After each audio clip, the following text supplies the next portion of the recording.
बिहार को मिली बड़ी सौगात, इलेक्ट्रिक बसों का परिचालन शुरू। सीएम नीतीश ने दिखाई बसों को हरी झंडी।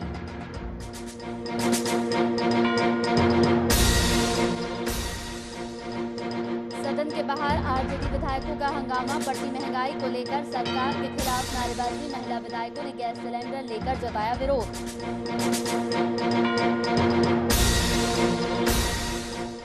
कृषि कानून के खिलाफ आंदोलन जारी, झारखंड आरजेडी प्रभारी ने केंद्र सरकार पर साधा निशाना। एनडीए के विनाश की कही बात।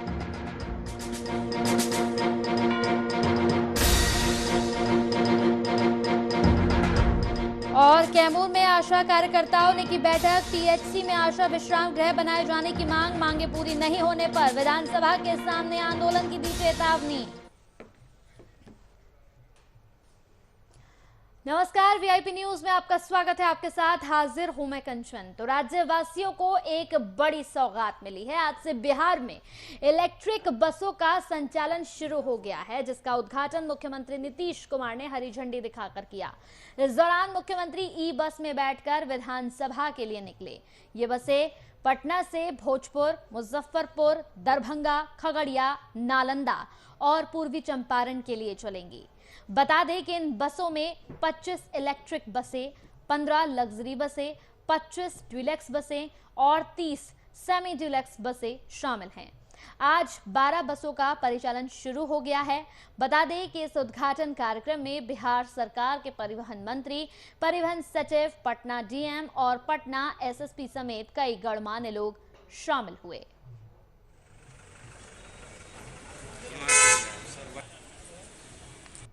ये परिवहन विभाग की उपलब्धि है जो आप लोग अभी देख रहे हैं, और ये हमारे माननीय मुख्यमंत्री जी का सोच का नतीजा है। जो आप देखते हैं पूरे बिहार में अभी जल जीवन हरियाली का दौर चल रहा है, उसकी प्रशंसा विदेशों में भी हो रही है। इसकी वजह से ही हम लोगों ने सोचा कि परिवहन विभाग के द्वारा भी प्रदूषण को कैसे हम लोग कम करेंगे, इसीलिए हम लोग इलेक्ट्रिक बस लाए हैं और सीएनजी की व्यवस्था किए हैं, जो मतलब प्रदूषण को कम करने के लिए भी हम लोग काम कर रहे हैं। आप जानते हैं जो इलेक्ट्रिक कार है तब से ही लगातार तो उस समय आया था, आप देख जानते ही हैं, उसी समय से लगातार हम लोग चल रहे हैं और कई माननीय मंत्री को और अधिकारियों को भी किया गया है इलेक्ट्रिक कार को, और उसी पर लोग जाते हैं।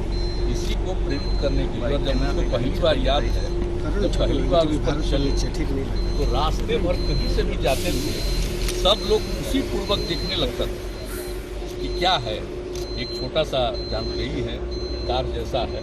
तो हम लोग तो लगातार इस्तेमाल कर ही रहे हैं, लेकिन उसके बाद अब बस का भी इस्तेमाल शुरू हो गया। ये कितनी अच्छी बात। 82 बसेस की टोटल शुरुआत की जा रही है, जिसमें 70 डीजल बसेस है, 12 इलेक्ट्रिक बसेस हैं, और ये पूरे बिहार को जोड़ेंगी। और इलेक्ट्रिक बसेस की शुरुआत पहली बार बिहार में हो रही है, और इलेक्ट्रिक बसेस के माध्यम से हम लोग प्रदूषण मुक्त पटना की जो कल्पना कर रहे हैं, उसमें एक बहुत बड़ी शुरुआत है कि किस प्रकार प्रदूषण को कम किया जाए और किस प्रकार इलेक्ट्रिक वाहनों को बढ़ावा दिया जाए, ताकि जो डीजल चालित वाहनों से प्रदूषण फैलता है उसमें कमी आ सके।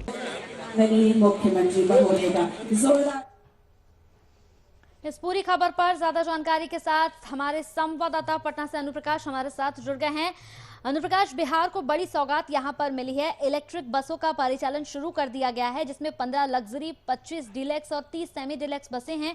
आज से 12 बसों का परिचालन शुरू किया गया है। क्या कुछ अपडेट है इस पर? देखिए, मैं जो जानकारी आपको दे दूं कि इसमें जो आंकड़ा सरकार की तरफ से दिया गया है उसके तहत कार्रवाई की गई है, और बसों का जो परिचालन है वो आज से शुरू कर दिया गया। बिहार के मुख्यमंत्री नीतीश कुमार की तरफ से हरी झंडी दिखाकर जो है इन बसों को रवाना किया गया है। इस मौके पर बिहार के उप मुख्यमंत्री तारकिशोर जी और रेणु देवी जी खुद थी, परिवहन मंत्री शीला जी भी जो है वो मौजूद थे, परिवहन सचिव भी मौजूद थे।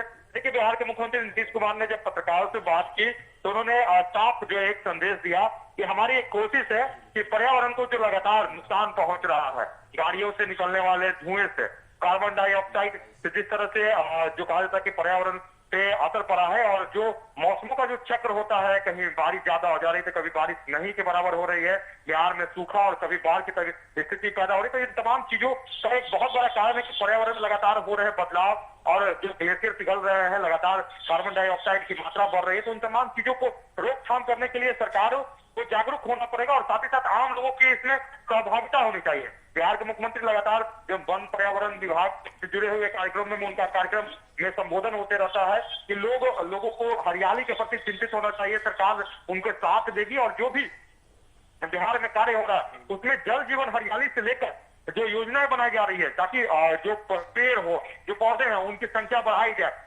जो कार्य किए जा रहे हैं संरक्षण को लेकर, पेड़ पौधों को लेकर, नदी तालाब, इन तमाम चीजों में बिहार के मुख्यमंत्री की जागरूकता बहुत ज्यादा है और इसी को लेकर उन्होंने ये बात आज कही है कि ये जो इलेक्ट्रिक बसें हैं इससे सबसे ज्यादा फायदा ये होगा कि पर्यावरण में जो निकलने वाले पर्यावरण में जो उत्पन्न होने वाले जो गाड़ी के धुएं से कार्बन डाइऑक्साइड होती है, बसों से ये सबसे ज्यादा मात्रा निकलती है, तो उसके कम करने की कोशिश है। देखिए हमने कई बार सड़कों पर देखा होगा कि सिटी राइड बसें जो होती है उससे काला धुआं निकलते वो तस्वीरें दिखती है और लोग जो है उस धुएं के साथ चलने के मजबूर होता है। मगर अब जो है पटना में ये जो शुरुआत की गई 25 बस ऐसे विभाग ने जो है शुरुआत की गई, आज 12 बसें के जो है शुभारंभ किया गया और शेष बची हुई बसें मार्च के अंतिम सप्ताह में मिल जाएंगे। तो पटना में जो है लोगों को जो है पोल्यूशन का एक जो स्तर जो बहुत ही हाई लेवल, खतरनाक से भी काफी ऊपर चला जाता था, उन तमाम चीजों में जो है कुछ जरूर राहत मिलेगी। लोगों से भी मुख्यमंत्री ने अपील की है कि आप वैसे जो है साधनों का उपयोग करें, वाहनों का उपयोग करें जो कहीं ना कहीं जो कहा जाता है कि पर्यावरण को नुकसान पहुंचाने में जो कहा जाता है कि कम मात्रा हो और जो कहा जाता है कि पर्यावरण को फायदा पहुंचाने वाले साधन जो है, चाहे वो ई रिक्शा, चाहे वो बैटरी से चलने वाले गाड़ियां हो, चाहे जो सोलर ऊर्जा के चार्ज से चलने वाले गाड़ियां, उन तमाम चीजों का उपयोग करते हुए अपने साधनों का उपयोग करें। हाँ, मुख्यमंत्री ने ये बात भी कही है कि देखिए महंगा है ये सब साधन, मगर सरकार भी इसमें जो है लोगों को जो है सब्सिडी के माध्यम से सहयोग करेगी और आने वाले समय में बहुत बहुत शुक्रिया अनुप्रकाश हमारे साथ जुड़ने के लिए।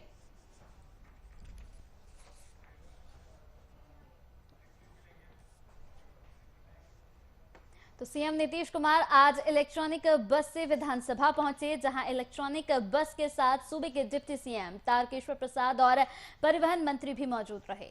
इलेक्ट्रॉनिक बस के बारे में सीएम नीतीश कुमार का कहना है कि इलेक्ट्रॉनिक बसें आने वाले दिनों की जरूरत है और इससे पर्यावरण का संरक्षण भी होता है। जिस तरह से पेट्रोलियम प्रोडक्ट से चलने वाले वाहन कार्बन का उत्सर्जन करते हैं, उससे बचाव का तरीका ये इलेक्ट्रॉनिक वाहन ही है और इलेक्ट्रॉनिक वाहन ही भविष्य का ट्रांसपोर्ट होगा।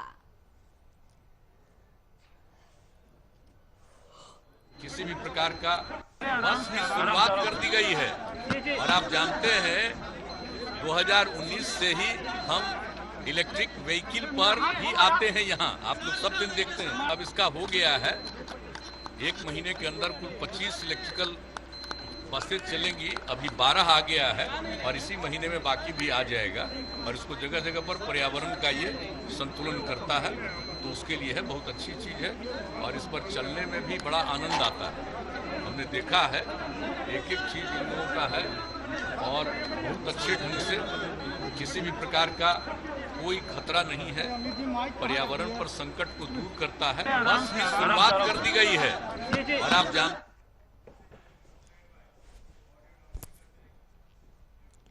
तो वहीं मुख्यमंत्री नीतीश कुमार इलेक्ट्रॉनिक बस से विधानसभा पहुंचे थे, जहां पर सीएम को उतारने के बाद इलेक्ट्रॉनिक बस विधानसभा के ही एक बाउंड्री से टकरा गई, जिससे बाउंड्री यहां पर पूरी तरह से क्षतिग्रस्त हो गई।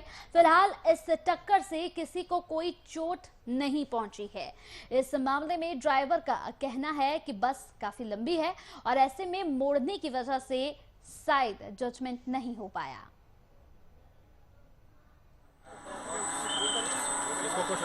इसको कुछ नहीं हुआ, मजबूत है बस। जो बाउंड्री है वो क्षतिग्रस्त हुई है, हालांकि इसमें किसी को चोट नहीं आई है। तो पेट्रोलियम प्रोडक्ट के साथ खाद्य पदार्थों के दामों में बढ़ोतरी के विरोध में आरजेडी के विधायकों ने सदन के बाहर प्रदर्शन किया और सरकार के खिलाफ जमकर नारेबाजी भी की। जहां एक तरफ आरजेडी के विधायकों ने प्याज की माला पहनकर महंगाई का विरोध जताया, तो वहीं दूसरी ओर महिला विधायकों ने गैस सिलेंडर लेकर अपना यहां पर विरोध जताया है। जिसके बाद माले विधायकों ने भी कल हुए यहां पर पुलिस लाठीचार्ज पर अपना विरोध दर्ज किया है। आज बिहार विधानसभा सत्र होने से पहले राजद के कार्यकर्ता महंगाई के मुद्दे को लेकर, गैस सिलेंडर के दाम को लेकर और पेट्रोलियम प्रोडक्ट्स के दाम को लेकर सदन के बाहर हंगामा कर रहे हैं। और तमाम लोगों ने जो प्याज का माला पहनकर, देखिए इस वक्त ये लोग प्याज का माला पहने हुए हैं और यहाँ पर विरोध प्रदर्शन कर रहे हैं। वहीं महिलाएं, जो महिला विधायक हैं, वो सर में गैस का सिलेंडर रखे हुए हैं और बढ़े हुए गैस के दामों को, जो 1 महीने में 5 बार गैस के दाम बढ़ाए गए हैं, उनको लेकर कहीं ना कहीं वो विरोध कर रहे हैं। तो आइए बात करने की कोशिश करते हैं। बताइए, क्या आप लोग प्याज की माला पहन कर रहे हैं? देखिए, आज प्याज 60 रुपए केजी है, पेट्रोल 100 रुपए केजी है, गैस सिलेंडर 1000 को छूने जा रहा है। पूरा घर का बजट, जो मिडिल क्लास फैमिली है, खास करके महिलाओं का पूरा बजट बिगड़ा हुआ है। और आप हरदम देखे होंगे, जब एनडीए की सरकार थी, यूपीए की सरकार थी, तो एनडीए के लोग, यहाँ तक कि जो अभी मंत्री बनी हुई है स्मृति ईरानी जी, वो प्याज का माला पहनकर और गैस सिलेंडर सर पे रख के उस समय विरोध कर रही थी। आज उनको इस्तीफा देना चाहिए और हम लोगों को मदद करना चाहिए। जो आम आवाम है पूरे हिंदुस्तान का, वो आज त्रस्त है महंगाई से। जो महंगाई के खिलाफ में इनको मैंडेट मिला है, आज उसका अपमान कर रहे हैं ये लोग। महंगाई के मुद्दे को लेकर इस वक्त है यहाँ पर भाई वीरेंद्र जी है। भाई वीरेंद्र जी, आज आप लोग बहुत ज्यादा, देखिए, महंगाई चरम सीमा पर पहुंच गया है। रोज पेट्रोलियम पदार्थों का दाम बढ़ रहा है, रोज गैस सिलेंडर का दाम बढ़ रहा है, गैस का दाम बढ़ रहा है, रोज प्याज और अन्य चीजों का दाम बढ़ता चला जा रहा है, आसमान छू रहा है। इसलिए सदन और सदन के बाहर में हम सरकार के खिलाफ में ये आंदोलन कर रहे हैं कि रोको महंगी, बांधो दाम, नहीं तो होगा चक्का जाम। ये नारा देकर हम लोग आपके बीच में हम आए। सदन के अंदर भी आप लोग कुछ ऐसा ही करने वाले हैं? निश्चित रूप से महंगाई एनडीए की सरकार में बढ़ी है और इसको लेकर हम लोग आंदोलन करने का काम करें। अब हमारे साथ ये महिला है, पहले मंत्री थी, पूर्व मंत्री हैं। बताइए नेता जी, क्या बड़ा अजीब सा प्रदर्शन है आपका, सिलेंडर काफी भारी ले रखा है। 1 महीना में जो 125 बढ़ा है, पेट्रोलियम पदार्थ भी बढ़ रहे हैं, आए दिन प्याज का दाम भी बढ़ रहे हैं, आम के जेब खाली हो रहे हैं, कोई नया काम हो नहीं रहा है, केवल महंगाई बढ़ रहा है। हम महिला होने के नाते हम लोग को भी कर्तव्य बनता है, हम लोग भी बाल बच्चे परिवार है। इतना महंगा सिलेंडर खरीदने के जो आम आदमी है उसका जेब एकदम ढीला, उनका हैसियत नहीं है कि इतना महंगा जो बढ़ रहा है दाम सिलेंडर का वो खरीद सके। इसीलिए वो लोग चूल्हा पर बना रहे हैं। माननीय प्रधानमंत्री के चूल्हा पर मत आँख खराब हो रहा है, जब वो सब्सिडी भी धीरे धीरे खत्म हो रहा है। और बहुत सारे ऐसे हैं लाभुक गैस के, उनके सब्सिडी भी नहीं आ रहे। गैस को तो दाम बढ़ रहे हैं लेकिन सब्सिडी के दाम नहीं बढ़ रहे हैं। इसीलिए हम लोग चाह रहे हैं इस महंगाई पर रोक लगे, गैस का दाम घटे, ताकि आम सबको राहत मिल सके। ये थी मंत्री जो थी, पूर्व मंत्री हैं। और देखिए, इस वक्त पूरी तरह से विरोध प्रदर्शन है और महंगाई को, बढ़ती हुई महंगाई को लेकर राजद का ये प्रदर्शन है सदन के बाहर। और इनका कहना है, जो भाई वीरेंद्र मुख्य प्रवक्ता भी हैं और सचेतक भी हैं, उनका कहना है कि ये विधानसभा का सत्र जब अंदर ये लोग जाएंगे तो आज पूरी तरह से महंगाई के मुद्दे को लेकर, चाहे वो पेट्रोलियम प्रोडक्ट्स हो, पेट्रोल डीजल का दाम हो, या फिर उसके अलावा तमाम जो रसोई गैस के दाम बढ़ रहे हैं, प्याज के दाम बढ़ रहे हैं। इसके अलावा देखिए, एक और प्रदर्शन इस वक्त चल रहा है, जो माले के लोग हैं, ये लोग यहाँ पर इस वक्त प्रदर्शन कर रहे हैं। बताइए, कौन कौन से मुद्दे को लेकर आज आप लोग यहाँ पर? हम लोग का मुद्दा ये है कि बिहार के अंदर लोकतंत्र बचेगा कि नहीं बचेगा, या कोई भी लोकतांत्रिक सवाल को, लोकतांत्रिक मांग को ये सरकार लाठी तंत्र से दबा देगी। कल हमने देखा कि बिहार के तमाम छात्र नौजवान 19 लाख रोजगार और परीक्षाओं में जो धांधली हो रही है उसके खिलाफ जब सड़क पर उतरे तो गांधी मैदान से जेपी चौक तक आते आते तक पुलिस ने वाटर कैनन और लाठीचार्ज और आंसू गैस छात्रों के ऊपर चलाए, यहाँ तक कि गंदा पानी छात्रों के ऊपर फेंका गया। जो वहाँ पे विधायक दल के लोग थे उनके ऊपर लाठियां चली। आम छात्रों में कम से कम 20 लोगों का सर फटा है, जिनकी हालत गंभीर है। ये सरकार एक तरफ तो रोजगार नहीं दे रही है और हर तरह की मांग को सरकार खुलेआम दबा दे रही है। क्या सदन में आप लोग का एक्शन होगा? बिल्कुल एक्शन है। हम तो सरकार से ही पूछना चाहते हैं कि क्या आपने संविधान के उन पन्नों को फाड़ दिया जो संविधान कहता है कि देश के अंदर जब भी हम असहमत होंगे जब भी हमें लगेगा कि सरकार ने जो हमसे वादा किया उसको पूरा नहीं कर रही है, तब शांतिपूर्ण तरीके से, लोकतांत्रिक तरीके से हम आकर के आंदोलन कर सकते हैं। सरकार नहीं चाहती है कि जनता सड़क पर उतरे। इसके लिए इन्होंने, आपने देखा कि कुछ दिन पहले ही फरमान जारी किया था कि आप सोशल मीडिया पर नहीं लिख सकते, आप धरना नहीं दे सकते हैं। तो ये संवैधानिक और लोकतांत्रिक अधिकारों का हनन है, उस पर हमला है। कल 19 लाख रोजगार को लेकर के, मांग को लेकर के बिहार भर के नौजवान आए थे। हम लोग विपक्षी पार्टियों के विधायक हैं, हमारी ये जवाबदेही है कि जब जनता सड़क पर होगी तो हम सरकार का ध्यान उस आंदोलन की ओर आकृष्ट कराना चाहेंगे। हम लोग गए थे उस आंदोलन में, हमने प्रशासन से बातचीत किया, हमने कहा कि भाई बात कीजिए, किसी मंत्री से बात करवाइए इन लोगों को। लेकिन जैसे ही हम लोग पहुंचे, हम लोग के ऊपर सेंटर करके विधायकों के ऊपर लाठीचार्ज किया गया, हम लोगों को पहले मारा गया, कई लोगों के सर फटे हुए हैं, कई लोग अस्पताल में एडमिट हैं। तो ये साफ तौर पर जो है, ये बिल्कुल बिल्कुल हम सदन में उठाएंगे, सदन का ध्यान आकृष्ट कराएंगे इसकी तरफ। ये थे माले के विधायक हैं। इनका कहना है कि रोजगार के मुद्दे को लेकर, चाहे महंगाई हो, चाहे किसानों के मुद्दे को लेकर हो, जब भी लोग सड़कों पर उतर रहे हैं, सरकार का दमनकारी रवैया है और दमनकारी रवैया नहीं चलेगा। इसका विरोध सदन के बाहर भी होगा और सदन के अंदर भी होगा, यानी सदन से सड़क तक संग्राम होगा। और देखना है कि आज की विधानसभा की कार्रवाई कैसी होती है। हालांकि अभी जो बातें हो रही हैं उसके मुताबिक महंगाई को लेकर और खास करके जो कल छात्रों पर, जो माले के कार्यकर्ताओं, माले के विधायकों पर पुलिस का लाठीचार्ज हुआ है, उसके विरोध में सदन में हंगामा होने की बहुत ज्यादा संभावना है। पटना के विधान परिसर से कैमरा पर्सन सतपृथ्वी के साथ मैं शशांक। तो ये हमारे वरिष्ठ संवाददाता शशांक वहां पर पहुंचे थे जायजा लेने के लिए। यहां पर तमाम नेताओं से उन्होंने बातचीत की और किस तरीके से विरोध प्रदर्शन वहां पर किया जा रहा है, उन तमाम चीजों का जायजा लिया। बढ़ते हैं अगली खबर की ओर। तो झारखंड विधानसभा सत्र का आज तीसरा दिन है और तीसरे दिन भी विधानसभा परिसर की बात करें तो यहाँ बाहर पक्ष और विपक्ष में नारेबाजी का दौर चल रहा है। एक तरफ सत्ता पक्ष के लोग बढ़ती महंगाई को लेकर प्रदर्शन कर रहे हैं, तो दूसरी तरफ विपक्ष रोजगार के मसले पर वर्तमान सरकार को यहां पर घेरती हुई नजर आ रही है।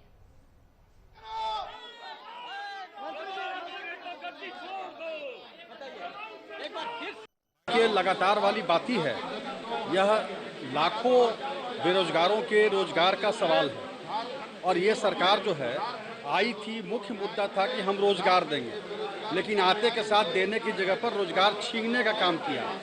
इसलिए इतना महत्वपूर्ण विषय है और इस विषय पर सदन चलने का कोई औचित्य नहीं है अगर सरकार नहीं मानती है। उस सवालों को छुपाकर, दबाकर देश की जनता को गुमराह कर रहे हैं। पेट्रोल का दाम, डीजल का दाम, रसोई गैस का दाम बेतहाशा बढ़ा हुआ। कहाँ है स्मृति ईरानी जी, कहाँ हैं और लोग जो बात बात में आंदोलन करते थे और कृषि का काला कानून लाकर इस देश को बंधक बनाने का प्रयास हो रहा है।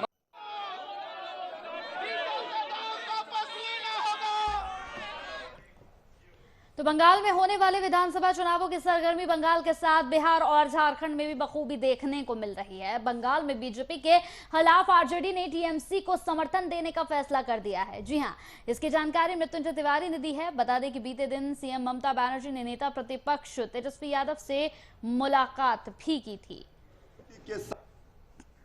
हर राज्यों की परिस्थितियां अलग अलग होती हैं।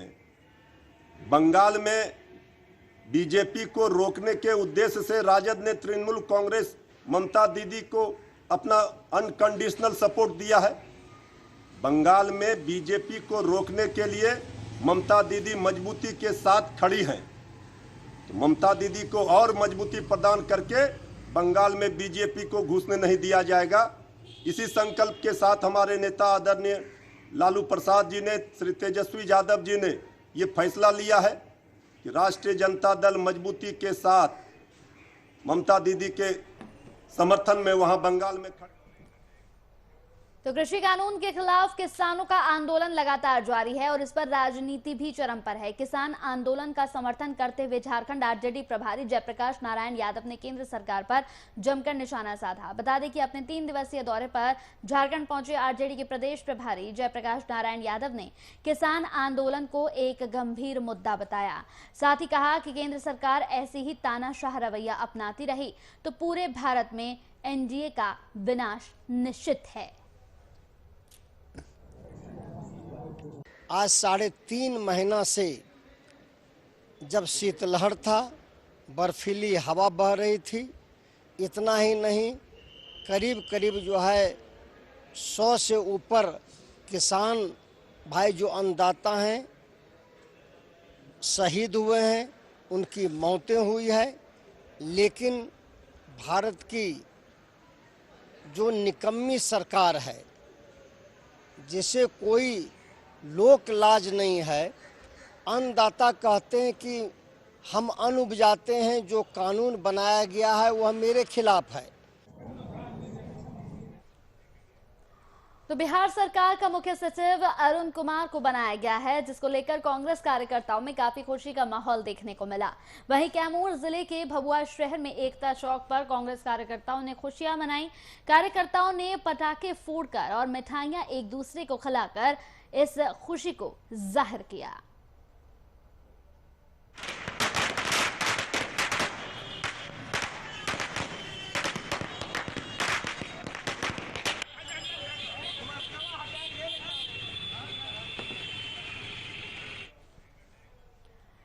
तो वहीं प्रदेश कांग्रेस में अंतरकलह का दौर भी दूसरी तरफ जारी है। बता दें कि हाल ही में पार्टी के कार्यकारी अध्यक्ष और प्रवक्ताओं के बीच हुई तू-तू मैं-मैं की बात अब दिल्ली पहुंच गई है।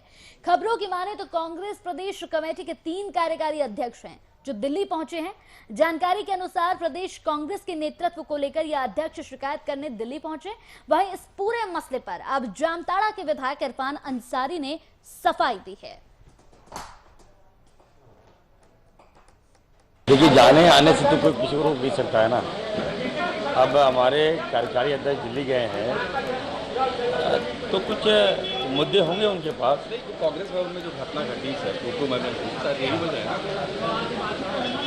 नहीं, ये बात अच्छी बात नहीं है। पार्टी फोरम में बात होनी चाहिए।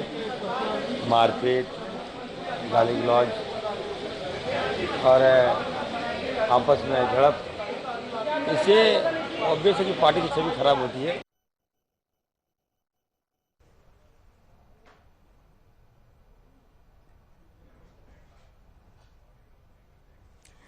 तो कैमूर जिले के प्रखंड मुख्यालय भभुआ में अपनी मांग को लेकर आशा कार्यकर्ताओं ने बैठक की है। वहीं आशा कार्यकर्ताओं का कहना है कि आशा को यहां परितोषित भत्ते के बदले मानदेय, हर आशा को स्मार्ट मोबाइल फोन, हर यहां पर पीएचसी में आशा विश्राम गृह बनाए जाए। जब तक सरकार हमारी मांगे पूरी नहीं करेगी तब तक ये आंदोलन इसी तरीके से जारी रहेगा। बता दें कि 16 और 17 मार्च को पटना में विधानसभा के सामने कार्यक्रम का आयोजन होगा, जिसे लेकर भभुआ में बैठक भी की गई है।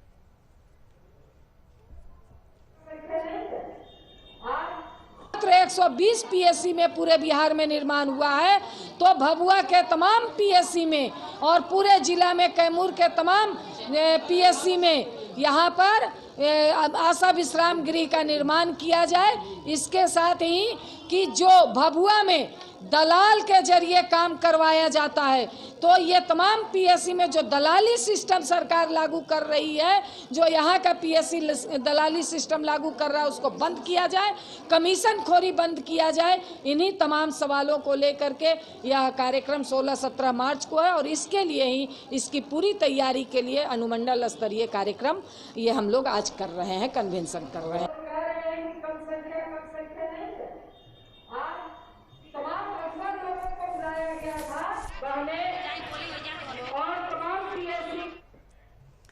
तो कैमूर जिले के सदर अस्पताल में लंबे समय के बाद किडनी मरीजों के लिए डायलिसिस सेवा शुरू कर दी गई है, जिसका उद्घाटन कैमूर डीएम यहां नवदीप शुक्ला ने फीता काट कर किया।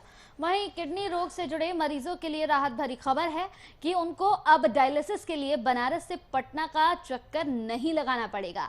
इस सेंटर पर राशन कार्ड धारियों को निःशुल्क और अन्य लोगों को 1750 रुपए में डायलिसिस की सेवा दी जाएगी।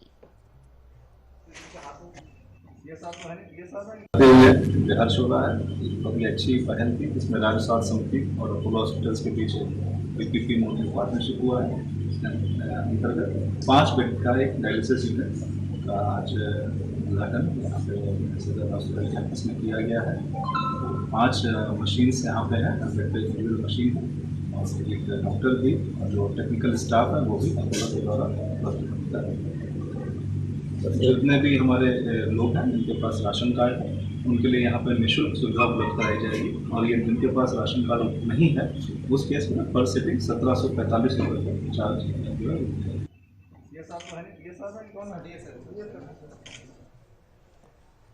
और अब खबर मधुबनी से है, जहां अररिया संग्राम पुलिस ओपी के सिरखरिया गांव में आग लग गई। आग की चपेट में आने से 5 घर जलकर खाक हो गए। इस आग में करीब 1 लाख नगद और लाखों रुपए के सामान जलकर राख हो गए हैं।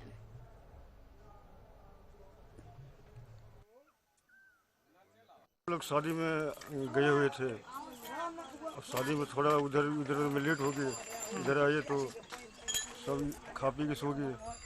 और हम बाहर से भी आए थे 10-15 दिन पहले।